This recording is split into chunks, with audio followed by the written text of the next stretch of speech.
চোখ কান খাড়া রাখুন। এসআইআর মানে সর্বনাশ। সোশ্যাল নেটওয়ার্কে সব ভিডিও বিশ্বাস করবেন না। আজকাল এআই বেরিয়েছে, ওই 54 লোকের নাম ডিলিট করেছে এআই দিয়ে। মনে রাখবেন কি করছে বিজেপি। ধরুন আমার নামের সাথে আর একটা এআই এর নাম দিয়ে দিচ্ছে। এবার আপনি যখন ভোট বাক্সে যাচ্ছেন দেখছেন আপনাকে ভোট দিতে দিচ্ছে না, বলছে ওটা অন্য লোকের নামে আছে। চোখ কান খাড়া রাখুন। এসআইআর মানে সর্বনাশ। এসআইআর করতে ওরা সময় নিয়ে আমাদের কোনো আপত্তি ছিল না। 1,36,00,000 লোককে কাদের ডেকেছে? যাদের ড্রাফট লিস্টের নাম উঠেছে, যারা কাগজপত্র দেখিয়েছে, যাদের তথ্য যাচাই করে তবে নাম তুলেছে।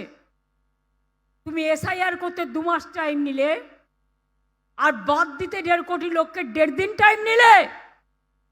এআইকে দিয়ে করিয়েছ, এটা বড় কেলেঙ্কারি। ভ্রষ্টাচারী হোম মিনিস্টার, রিজাইন করো, ইউ মাস্ট রিজাইন।